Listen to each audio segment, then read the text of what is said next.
하나님 말씀 마가복음 11장 7절부터 11절까지 다 같이 읽겠습니다. 시작. 나귀 새끼를 예수께로 끌고 와서 자기들의 겉옷을 그 위에 걸쳐 두매 예수께서 타시니 많은 사람은 자기 겉옷과 다른 이들은 밭에서 벤 나뭇가지를 길에 펴며 앞에서 가고 뒤에서 따르는 자들이 소리 지르되 호산나 찬송하리로다. 주의 이름으로 오시는 이여 찬송하리로다. 오는 우리 조상 다윗의 나라여 가장 높은 곳에서 호산나 하더라. 예수께서 예루살렘에 이르러 성전에 들어가사 모든 것을 둘러보시고 때가 이미 저물매 12 제자를 데리시고 베다니에 나가시다. 아멘. 본문은 예수님께서 12명의 제자와 함께 예루살렘에 입성하시는 장면입니다. 예수님의 예루살렘 입성은 공생애의 마지막을 여는 전환점이었습니다. 이는 예수님께서 단순히 예루살렘을 방문하신 것이 아니라 구약에 예언된 메시아의 예언을 성취하시고 예루살렘에서 십자가에 달려 죽으시기 위함이었습니다. 사복음서는 이러한 예수님의 예루살렘 입성 이야기를 구약 예언의 성취로 우리에게 설명하고 있습니다. 사복음서에서 예수님의 입성 이야기의 그 방법이나 과정이 그 복음서마다 약간 다르기는 하지만 한 가지 공통적인 것은 예수님께서 결국 십자가 죽음의 길로 들어섰다는 것입니다. 그리고 무엇보다도 예수님께서 입성하신 곳이 바로 예루살렘이라고 하는 사실은 구속사적인 측면에서 매우 중요한 의미를 가지게 되는 것입니다. 예루살렘은 이스라엘의 수도만이 아니라 하나님께서 이스라엘 백성들에게 자기 이름을 두시려고 특별히 선택하신 장소이기도 합니다. 그뿐만 아니라 다윗의 아들 솔로몬이 성전을 짓고 그곳에서 하나님께 제사를 드렸던 곳이었습니다. 이처럼 하나님께서 구약 시대를 통해서 죄를 사하는 제사를 예루살렘에서 받으셨던 것처럼 세상 죄를 지고 가는 참된 하나님의 어린 양으로 오신 예수님께서는 반드시 예루살렘에서 자기 몸을 속죄 제물로 드려야만 했습니다. 그래서 누가복음 9장 31절을 보면 예수님께서 변형산에 올라가셨을 때 모세와 엘리야가 나타나서 예수님께서 예루살렘에서 별세하실 것을 말씀하였습니다. 그러므로 예수님께서 예루살렘에 입성하신 것은 우연한 방문이 아니라 하나님의 구원 계획에 있어서 바로 필연적인 사건이었습니다. 예수님께서 세상 죄를 지고 가는 하나님의 어린 양으로서 예루살렘에서 십자가에 달려 죽으신 것은 구약 예언의 성취였습니다. 그리고 이 예루살렘에서 예수님께서 십자가에 달려 죽으시는 것을 구약 사건들 중에서 가장 분명하게 보여주는 사건이 창세기 22장에 나오는 아브라함이 100세에 낳은 독자 이삭을 모리아산에서 번제물로 드린 것이었습니다. 바로 하나님께서는 아브라함에게 모리아산에서 번제물로 드리라고 말씀하셨는데, 이 모리아산은 솔로몬이 성전을 지었던 산이고, 또 이것은 예수님께서 십자가에 달려 죽으신 골고다 해골의 곳이라고 하는 것과 바로 동일한 지역인 것을 우리가 알 수가 있습니다. 자, 우리 여기 표시해 놓으시고 창세기 22장을 다 같이 한번 보십니다. 창세기 22장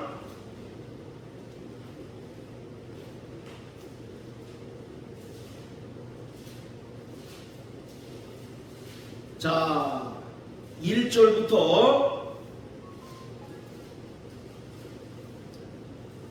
14절까지 같이 읽겠습니다. 시작. 그 일 후에 하나님이 아브라함을 시험하시려고 그를 부르시되 아브라함아 하시니 그가 가로되 내가 여기 있나이다. 여호와께서 가라사대 내 아들 내 사랑하는 독자 이삭을 데리고 모리아 땅으로 가서 내가 내게 지시하는 한 산 거기서 그를 번제로 드리라. 아브라함이 아침에 일찍 일어나 나귀의 안장을 지우고 이삭을 데리고 번제에 쓸 나무를 쪼개어 가지고 떠나 하나님의 자기에게 지시하시는 곳으로 가더니 제3일에 아브라함이 눈을 들어 그곳을 멀리 바라본지라. 이에 아브라함이 상관에게 이르되 너희는 나귀와 함께 여기서 기다리라. 내가 아이와 함께 저기 가서 경배하고 너희에게로 돌아오리라 하고, 아브라함이 이에 번제 나무를 취하여 그 아들 이삭에게 지우고 자기는 불과 칼을 손에 들고 두 사람이 동행하더니 이삭이 그 아비 아브라함에게 말하여 가로되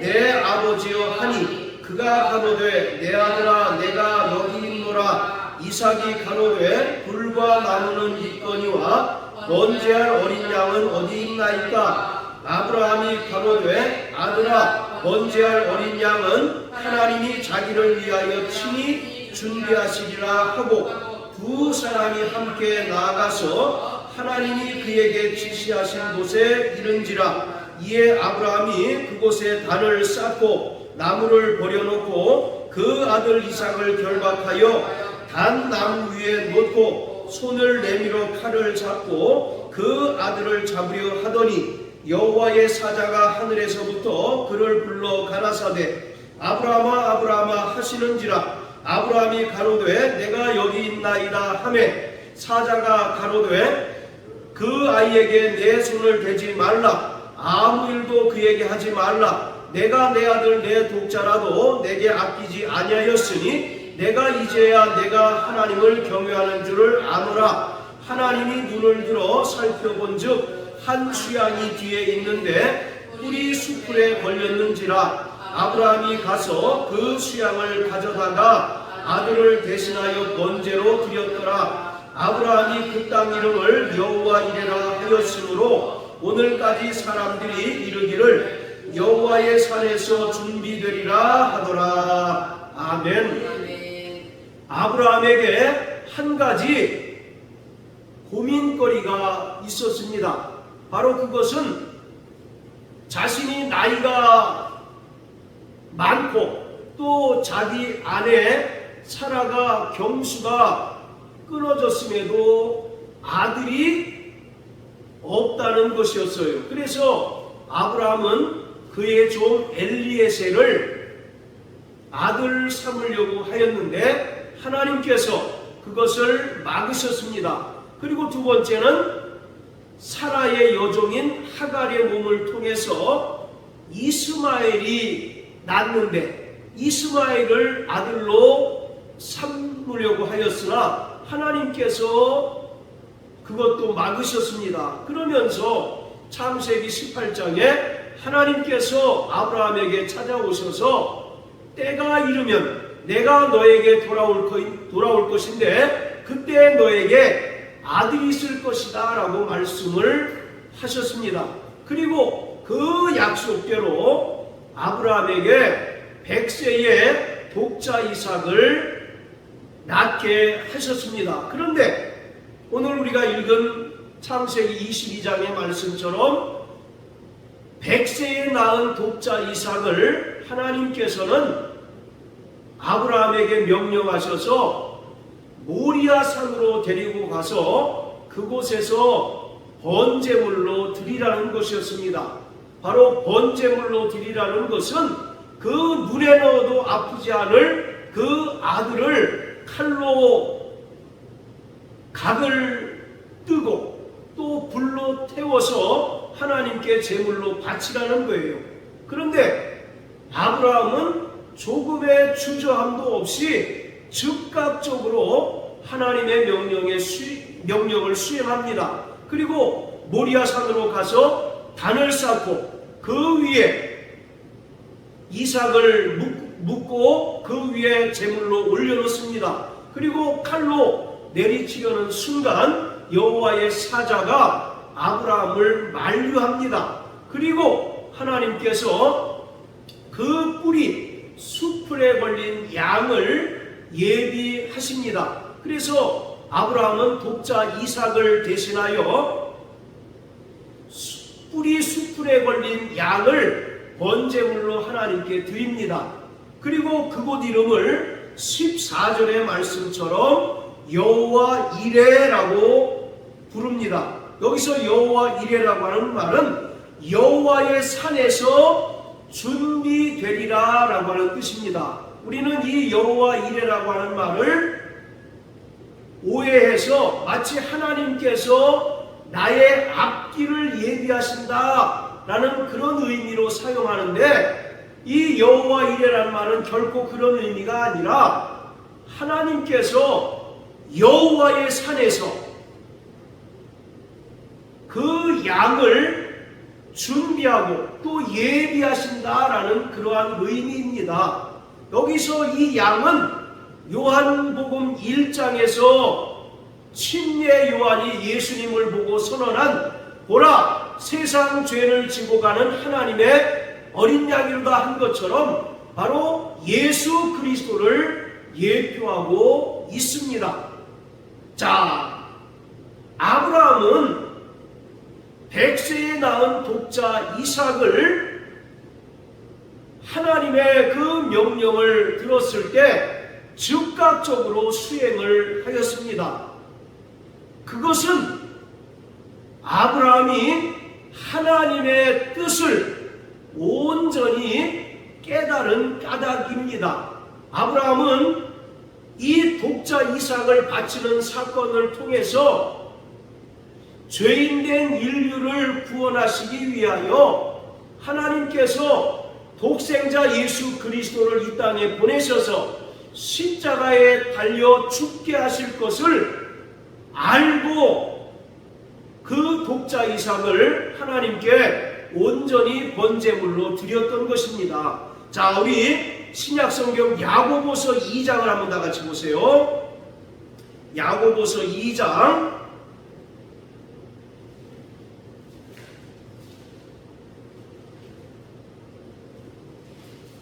자, 23절을 보면 이에 경에 이른바 아브라함이 하나님을 믿으니 이것을 의로 여기셨다는 말씀이 응하였고 그는 하나님의 벗이라 칭함을 받았나니. 자, 아브라함을 하나님의 벗이라고 칭하였습니다. 여기서 하나님의 벗이란 말은 하나님과 교제하고 또 하나님과 바로 소통하는 그러한 존재라는 것입니다. 자, 또 우리 요한복음 15장을 다 같이 한번 보세요. 요한복음 15장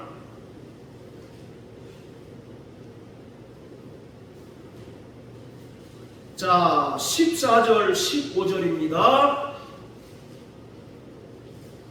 요한복음 15장 14절 15절 시작. 너희가 나의 명하는 대로 행하면 곧 나의 친구라. 이제부터는 너희를 종이라 하지 아니하리니 종은 주인의 하는 것을 알지 못함이라. 너희를 친구라 하였노니 내가 내 아버지께 들은 것을 다 너희에게 알게 하였음이니라. 자, 예수님께서 제자들에게 너희를 다시는 종이라 하지 아니하고 친구라 부르겠다라고 말씀합니다. 자, 여러분, 종과 친구의 그 차이가 뭡니까? 종은 그 주인의 뜻을 알지 못하고 주인이 명령하는 것을 수행하는 존재가 바로 종입니다. 반면에 친구는 하나님 아버지의 뜻을 다 아는 자입니다. 그래서 예수님께서 15절에서 너희를 친구라 하였노니 내가 내 아버지께 들은 것을 다 너희에게 알게 하였음이니라. 이렇게 얘기합니다. 따라서 야고보서 2장 23절에서 하나님께서 아브라함을 하나님의 벗이라고 칭하는 것은 아브라함이 이 독자 이삭의 사건을 통해서 장차 하나님께서 가장 기뻐하시고 가장 사랑하시는 독생자 예수 그리스도를 십자가에 매달아 죽게 하실 것이며 또 그가 죽은 자 가운데서 3일 만에 다시 살리심을 받을 것임을 알게 되었다는 것입니다. 그러니까 아브라함은 100세에 낳은 독자 이삭을 번제물로 드린 사건을 통해서 하나님의 그 구원의 뜻과 계획을 알게 되었다는 거예요. 자, 우리 또 요한복음 8장을 한번 다 같이 보십시오. 요한복음 8장.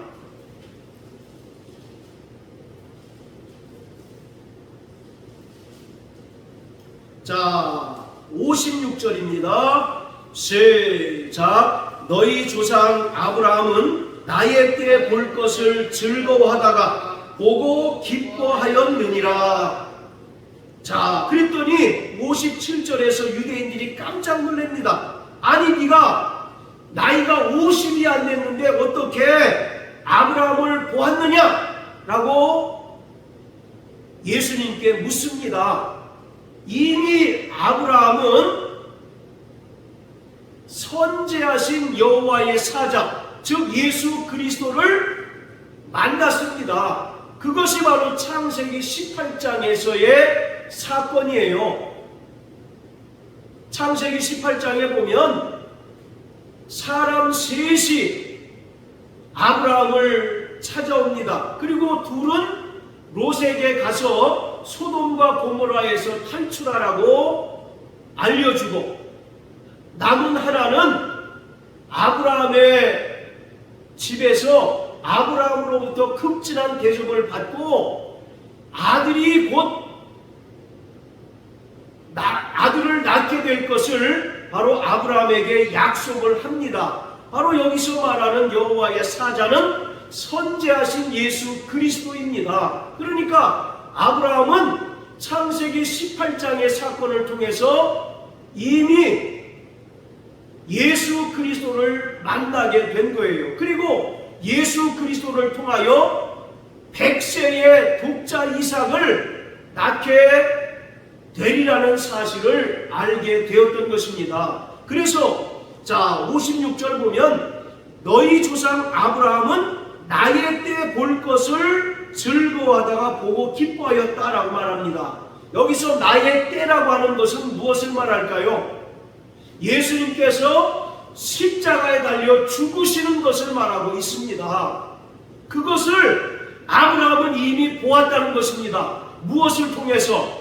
독자 이삭의 사건을 통해서 하나님께서 가장 사랑하시고 가장 기뻐하시는 독생자 예수 그리스도를 죄인들을 구원하시기 위하여 이 땅에 보내셔서 십자가에 달려 죽게 하실 것이다 라고 하는 사실을 독자 이삭의 사건을 통해서 그가 알았던 것입니다. 그래서 나의 때 볼 것을 즐거워하다가 보고 기뻐하였다라고 말씀하고 있는 거예요. 그렇기 때문에 창세기 22장에 나오는 아브라함이 100세에 낳은 독자 이삭을 번제물로 드린 사건은 정확하게 예수님께서 예루살렘에서 죄인된 인간들을 구원하시기 위하여 하나님의 어린 양으로 십자가에 달려 죽으실 그 사건을 예표하고 있는 것입니다. 자, 또 히브리서 11장을 한번 다 같이 보세요. 히브리서 11장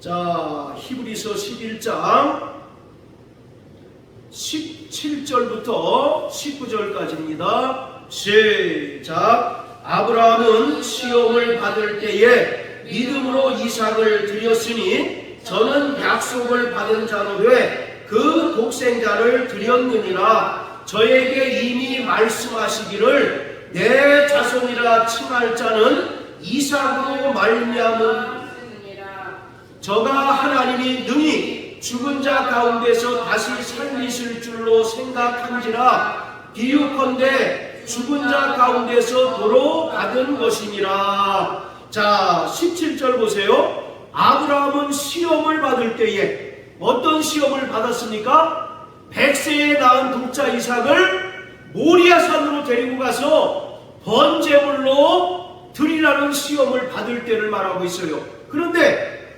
아브라함은 이때 믿음으로 이삭을 드렸다라고 말합니다. 왜 그랬습니까? 저는 약속을 받았기 때문이라고 말하고 있어요. 뭘 받았다고요? 즉 하나님의 뜻을 알았다는 것입니다. 하나님의 뜻을 알았기에 아브라함은 조금의 주저함이나 망설임 없이 즉시로 자신의 독자 이삭을 모리아산에서 번제물로 드렸던 거예요. 그리고 17절에 보면 그 독생자를 드렸다라고 말합니다. 이것은 하나님의 독생자 예수 그리스도를 예표하고 있습니다. 자, 그리고 또 19절 보세요. 저가 하나님이 능히 죽은 자 가운데서 다시 살리실 줄로 생각한지라. 아브라함은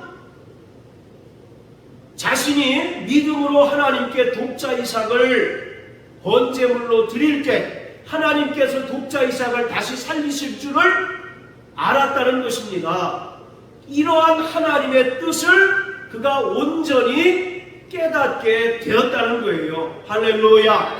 이와 같이 아브라함이 하나님께서 그를 시험하실 때 믿음으로 독자 이삭을 번제물로 드린 것은 그가 선지하신 예수 그리스도를 만나서 그에게 바로 아들이 있을 것을 알게 하셨고, 또 그 아브라함의 자손을 통하여 예수 그리스도가 나게 하실 것을 알았던 것입니다. 그뿐만 아니라 바로 이 독자 이삭의 사건을 통하여 아브라함은 장차 세상 죄를 지고 가는 하나님의 어린 양으로서 하나님의 독생자 예수 그리스도가 이 땅에 오실 것을 알았던 것입니다. 할렐루야. 그리고 하나님께서 십자가에 달려 죽으신 하나님의 아들 예수를 다시 살리실 줄을 이미 알고 있었어요. 그래서 요한복음 8장 56절에서 아브라함은 나의 때 볼 것을 즐거워하다가 보고 기뻐하였다라고 말씀합니다. 아브라함은 이미 예수님을 만난 자이며 또 예수님을 통해서 하나님의 그 뜻을 온전히 깨달았어요. 그러다가 결정적으로 100세에 낳은 독자 이삭을 드린 사건을 통하여 하나님의 구원 계획을 알게 되었던 것입니다. 하나님께서 독자 이삭 대신에 그 뿌리 수풀에 걸린 양을 예비하셔서 그 양으로 번제를 드린 것처럼 죄인된 인간들을 대신하여 하나님의 어린 양이신 예수님께서 십자가에 달려 죽으실 것을 알았고, 또 하나님께서 십자가에 달려 죽으신 예수를 다시 살리실 것을 이미 알았던 것입니다. 그러기에 그는 믿음으로 독자 이삭을 담대히 드릴 수 있었던 거예요. 아니, 하나님의 뜻을 알지 못한 채 어떻게 100세에 낳은 독자 이삭을 드릴 수 있었겠습니까? 그 아들이 어떤 아들입니까? 눈에 넣어도 아프지 않을 만큼 그토록 사랑스러운 아들 아니겠습니까? 그런데 100세에 낳은 독자 이삭을 모리아산으로 데리고 가서 번제물로 드리라는 그 하나님의 명령을 듣고도 조금의 망설임이나 주저함이 없이 즉시로 믿음으로 드릴 수 있었던 것은 하나님의 뜻을 그가 이미 깨달았기 때문이에요. 그래서 성경은 믿음으로 독생자를 드렸다라고 말씀하고 있습니다. 할렐루야. 이처럼 구약의 독자 이삭을 바친 사건은 정확하게 예수님께서 하나님의 어린 양으로서 예루살렘에서 십자가에 달려 죽으실 사건을 예표하고 있습니다. 자, 그리고 예수님은 반드시 예루살렘에서 죽으셔야만 합니다. 하나님께서 아브라함에게 독자 이삭을 어디서 번제물로 드리라고 말씀하셨습니까? 바로 모리아산이에요. 바로 이 모리아산이라고 하는 것은 구약에서 다윗이 타작마당을 사서 하나님께 제사를 드렸던 곳입니다. 그리고 다윗의 아들 솔로몬이 성전을 지었던 곳이 바로 모리아산이었어요. 자, 우리 구약성경 역대하 3장을 다 같이 한번 보십니다. 역대하 3장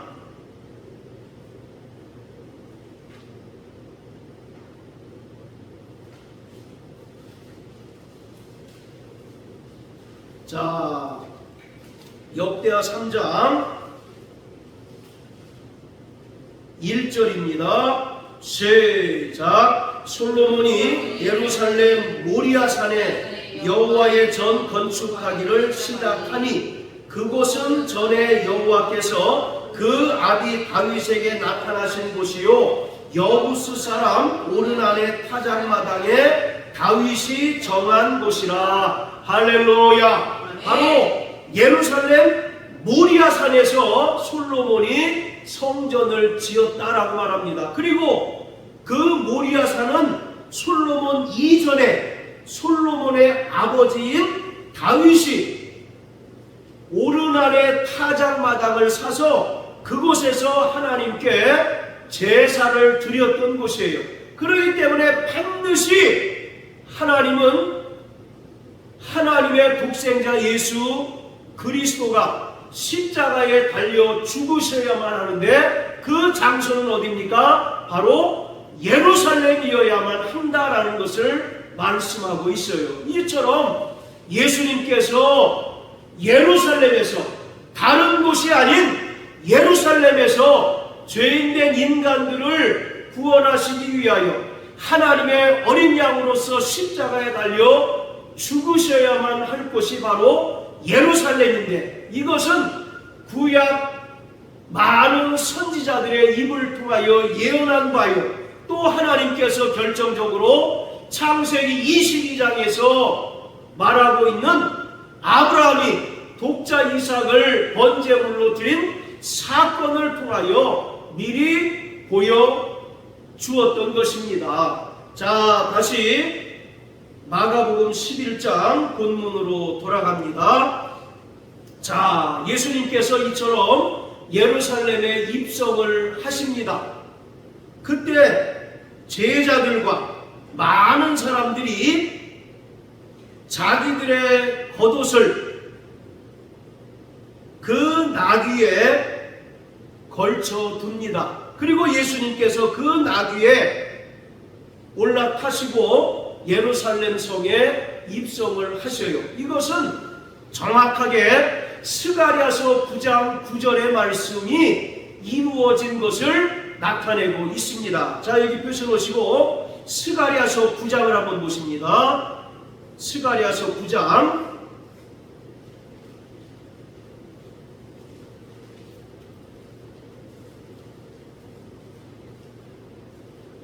자, 스가랴 9장 9절입니다. 시작. 시온에 따라 크게 기뻐할지어다. 예루살렘에 따라 즐거이 부를지어다. 보라, 내 왕이 내게 임하나니 그는 공의로우시며 구원을 베풀며 겸손하셔서 나귀를 타나니 나귀의 작은 것 곧 나귀 새끼니라. 바로 스가랴 선지자의 입을 통하여 하나님께서 예언하신 그대로 예수님께서는 초라한 나귀 새끼를 타고 예루살렘 성에 입성을 합니다.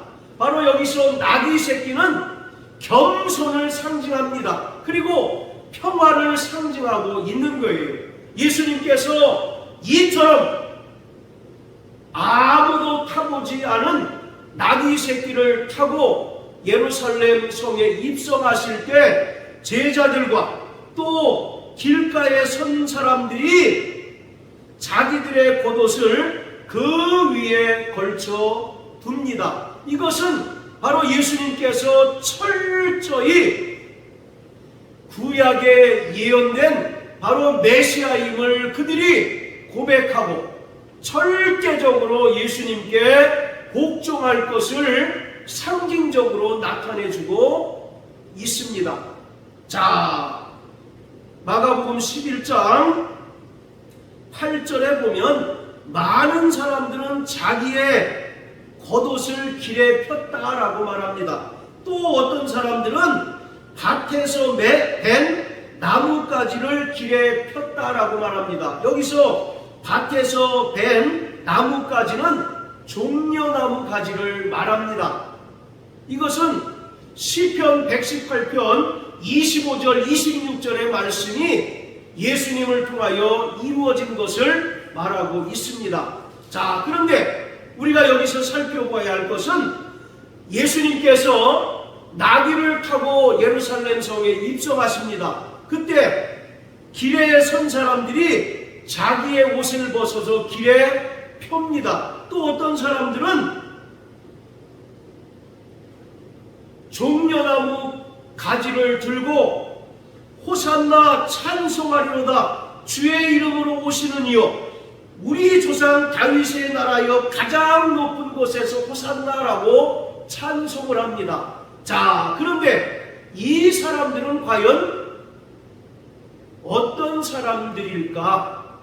또 그리고 이 사람들이 예수님을 분명히 구원을 이루실 메시아로 알았던 사람들일까? 이것이 대단히 중요한 것입니다. 여기서 호산나라고 하는 말은 이제 구하옵나니 우리를 구원하소서라고 하나님께 기도하는 거예요. 자, 따라해보세요. 호산나. 호산나. 네, 바로 호산나라고 하는 것은 이제 우리를 구원하소서라고 하는 뜻입니다.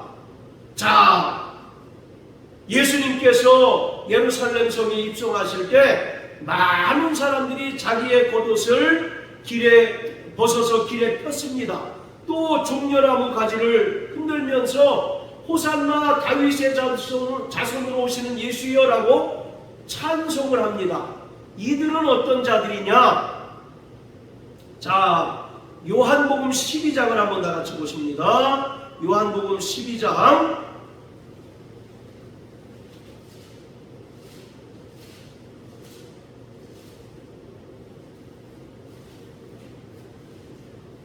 자, 17절, 18절 같이 읽겠습니다. 시작. 나사로를 무덤에서 불러내어 죽은 자 가운데서 살리실 때에 함께 있던 무리가 증거한지라. 이에 무리가 예수를 맞음은 이 표적 행하심을 들었음이러라. 지금 예수님께서 입성하실 때 길에서 자기의 겉옷을 벗어서 길에 펴고 또 종려나무 가지를 흔들면서 호산나 다윗의 자손이여 라고 찬송한 이들은 바로 예수님께서 죽었던 나사로를 살리셨던 그 표적을 보거나 들었던 자들이었습니다. 그런데 중요한 것은 이들이 순간적으로 그 반응이, 예수님께 대한 그 반응이 변하는 것을 볼 수가 있습니다. 마치 이들이 겉옷을 펴서 길에 펴고 또 종려나무 가지를 흔들면서 예수님을 환영했을 때는 마치 예수님을 구원의 메시아로 인정하는 것 같이 보이지만 이들의 속내는 바로 예수님을 구원의 메시아로 본 것이 아니라 정치적인 메시아로 보고 있었다는 것입니다.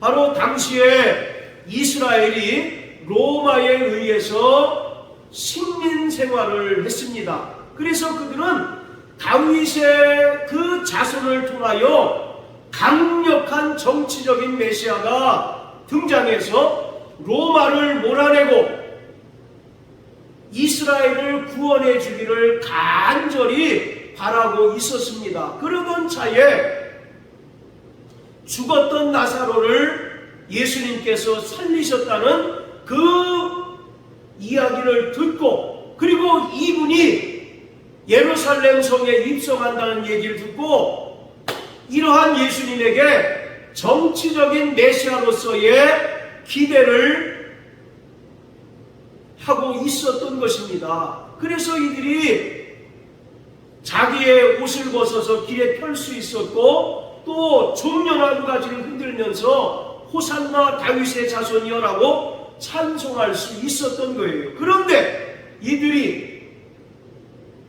얼마 지나지 않자 예수님께 대한 그 반응이 싸늘하게 식게 된 것을 성경은 기록하고 있습니다. 자, 요한복음 19장을 한번 보세요. 요한복음 19장. 자, 14절 15절 시작. 이날은 유월절 예비일이요 때는 제6시라. 빌라도가 유대인들에게 이르되 보라 너희 왕이로다. 저희가 소리 지르되 없이하소서 없이하소서 저를 십자가에 못 박게 하소서. 빌라도가 가로되 내가 너희 왕을 십자가에 못 박으랴. 대제사장들이 대답하되 가이사 외에는 우리에게 왕이 없나이다 하니. 자, 빌라도가 보라 너희 왕이다 라고 예수님을 많은 무리에게 보여줍니다. 그러자 그들은 뭐라고 소리 지릅니까? 없이하소서 없이하소서 십자가에 못 박아 죽게 하소서라고 빌라도에게 소리를 칩니다. 그러면서 가이사 외에는 우리에게 왕이 없습니다 라고 고백을 합니다. 그 전까지만 해도 예수님께서 나귀를 타고 예루살렘에 입성하실 때만 해도 그 뜨거웠던 반응이 이내 싸늘하게 식어서 예수님을 십자가에 못 박아 죽이라고 요청하고 있습니다.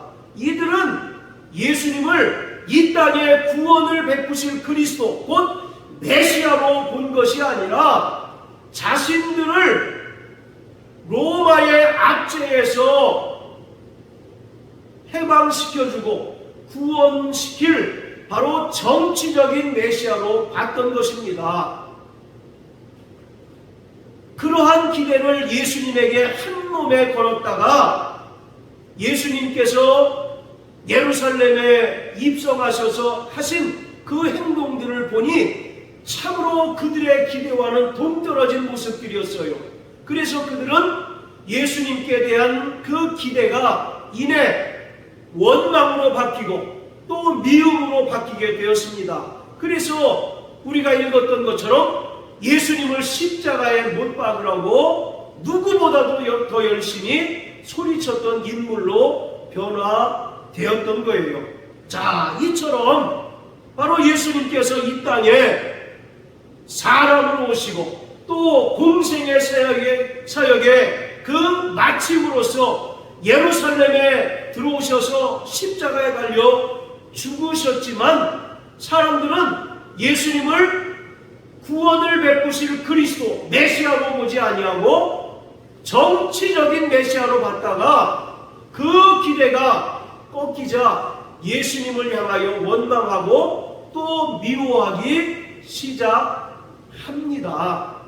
오늘 바로 우리가 예수님을 누구로 보느냐가 우리 신앙생활에 있어서 가장 중요한 문제입니다. 오늘 많은 사람들은 예수님을 우리에게 구원을 베푸실 구주요 하나님의 아들로 인정하지 않습니다. 이 무리들과 같이 어떤 자신들의 이익이나 자신들의 필요를 충족시켜줄 뿐으로 보지 자신을 죄에서 구원하시고 또 바로 영원한 천국으로 인도하실 그리스도요 하나님의 아들로 인정하지 않는 무리가 너무나 많다는 것입니다. 오늘 여러분들에게 예수님은 과연 어떤 분이십니까?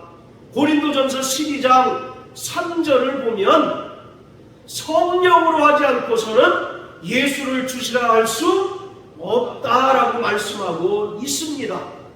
마태복음 16장 16절에서 베드로가 주는 그리스도시요 살아계신 하나님의 아들이십니다라고 고백했을 때 바로 예수님께서 베드로를 칭찬하십니다. 이처럼 우리는 바로 예수님을 이 땅에 사람으로 오신 그리스도이시며 또 그는 죽은 자 가운데서 부활하신 하나님의 아들로 믿을 때 우리가 비로소 구원을 얻고 영생을 얻을 수 있게 되는 것입니다. 할렐루야. 바로 예수님은 이 땅에 사람으로 오신 그리스도이십니다. 정치적인 메시아나 또는 인간의 어떤 육체적인 필요를 채워주실 분으로 오신 것이 아니라 우리를 죄에서 구원하실 그리스도 메시아로 오신 분이시며 또 주님은 그것을 위하여 예루살렘에서 십자가에 달려 죽으셨을 뿐만 아니라 죽은 자 가운데서 3일 만에 다시 살아나셨습니다. 예수님께서 이 땅에 오실 때에는 사람들 보기에는 흠모할 만한 아무런 풍채나 모양도 없으셨습니다. 그는 분명히 만왕의 왕이시며 만주의 주가 되시지만 예루살렘에 입성하실 때 바로 초라한 나귀 새끼를 타고 오셨어요. 사람들은 메시아가 영광 중에 나타나기를 바랐을 겁니다. 또 흰 말을 타고 오신 예수를 기대했을 것입니다. 그런데 예수님은 초라한 모습으로 이 땅에 오셨고 또 아무도 타지 않은 그 나귀를 타고 겸손의 왕으로 이 땅에 오셨습니다. 이는 그가 십자가에 달려 죽으시기 위함이었던 것을 우리에게 분명하게 보여주신 것입니다. 예수님께서 이 땅에 오신 것은 십자가에 달려 죽으러 오셨습니다. 바로 예루살렘에서 아버지의 뜻대로 십자가에 달려 죽으시기 위하여 오셨던 거예요. 그 길 말고는 죄인된 인간들을 구원할 다른 방법이 없기 때문에 하나님께서 가장 사랑하시고 가장 기뻐하시는 독생자 예수 그리스도를 이 땅에 사람으로 보내셔서 고난을 당하시고 또 고난의 절정인 바로 십자가에 달려 죽게 해 주셨습니다. 우리는 그 은혜로 말미암아 구속 곧 죄사함을 얻게 된 것입니다. 베드로전서 1장 18절을 보면 너희 조상의 유전한 망령된 행실에서 너희가 구원받은 것은 은이나 금과 같이 없어질 것으로 된 것이 아니라 오직 흠없고 점없는 어린 양 예수 그리스도의 보배로운 피로 말미암아 된 것이라고 말씀하고 있습니다. 바로 예수님께서 그 예언을 따라 예루살렘에 입성하셔서 그 예언대로 십자가에 달려 죽으시고 피 흘려 주셨기에 우리의 모든 죄가 다 속량함을 얻고 우리가 구원받고 하나님의 자녀가 될 수 있었던 것입니다. 그러므로 사랑하는 성도 여러분, 일평생 예수님께서 십자가에 달려 흘리신 보혈을 의지하는 자 되시길 주님의 이름으로 축복합니다. 세상은 날로 험하고 또 우리가 예수를 믿는 그리스도인으로 살아가기에 점점 더 녹록지 않은 그런 상황과 또 모습으로 바뀌지만 우리는 오직 우리를 위하여 흘리신 예수 그리스도의 피를 믿고 그 피를 의지하여 살아갈 때 우리가 세상을 능히 이길 수 있습니다. 날마다 예수의 보혈을 의지하는 자 되시길 주님의 이름으로 축복합니다. 그리고 날마다 영광 중에 다시 오실 주님을 사모하는 또 기다리는 믿음으로 살아가는 저와 여러분들 되시길 주님의 이름으로 축복합니다. 자, 우리 마지막으로 계시록 19장을 다 같이 한번 보십니다. 요한계시록 19장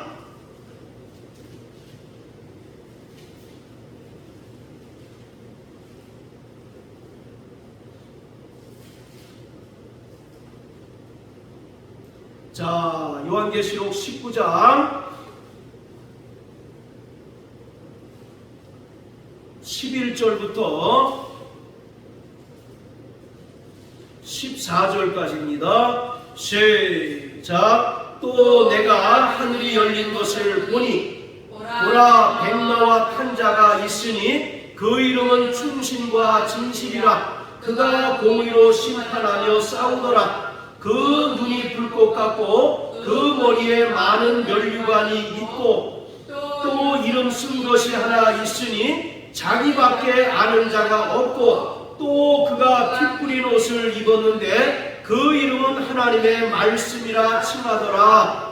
하늘에 있는 군대들이 희고 깨끗한 세마포를 입고 백마를 타고 그를 따르더라. 할렐루야. 바로 예수님께서 이 땅에 다시 오셔서 공의로서 세상을 심판하시고 악의 세력들을 다 멸망하실 터인데 그때는 예수님께서 백마를 타고 오신다고 말하고 있어요. 예수님께서 예루살렘 성에 입성하실 때는 뭐를 타고 입성하셨습니까? 아무도 타보지 않은 나귀 새끼를 탔어요. 나귀, 성인 나귀도 아니고 아무도 타보지 않은 어린 나귀를 타고 초라한 모습으로 입성하셨습니다. 겸손의 모습으로, 겸손의 왕으로 입성하셨어요. 그러나 이제 장차 다시 영광 중에 다시 오셔서 세상을 공의로 심판하실 터인데 그때는 초라한 나귀를 타고 오시는 것이 아니라 백마를 타고 오신다라고 말씀하고 있습니다. 자, 그리고 12절에 보면 그 머리에 많은 면류관이 있다라고 말합니다. 여러분, 성경에는요 두 가지 면류관이 있습니다. 성도들이 쓰는 면류관이 있고 예수님께서 요한계시록 19장 12절에서 쓰신 면류관이 있어요. 성도들이 쓰는 면류관은 스테파노스입니다. 자, 따라해보세요. 스테파노스. 그래서 스테반이라고 하는 이름이 면류관이라는 뜻이에요. 너희가 죽도록 충성하라. 그러면 생명의 면류관을 주리라 할 때 그 생명의 면류관은 스테파노스입니다. 이것은 올림픽 경기에서 우승한 자들에게 주는 바로 월계관을 가리키고 있는 거예요. 승리한 자라는 그런 의미입니다. 반면에 예수님께서 요한계시록 19장 12절에서 그 머리에 쓰신 많은 면류관은 디아데마입니다. 이것은 오직 진짜 왕만 쓰는 면류관을 말하고 있는 거예요. 이것이 분명히 다릅니다. 그러니까 예수님께서 예루살렘 성에 입성하실 때는 초라한 모습으로 아무도 타보지 않은 나귀 새끼를 타고 오실 터이지만 장차 다시 오셔서 공의로 심판하시고 악의 세력들을 섬멸하실 때에는 뭘 타고 오신다고요? 백마를 타고 오시고 또 그 머리에 디아데마라고 하는 면류관을 쓰고 오시는 것입니다. 우리는 그 예수를 앙망하며 사는 자들입니다. 할렐루야. 그 예수님께서 다시 오실 것을 기다리며 오늘 하루를 날마다 승리하는 자들이 되어야 합니다. 이런 삶을 살아내는 저와 여러분들 되시길 주님의 이름으로 축복합니다. 할렐루야.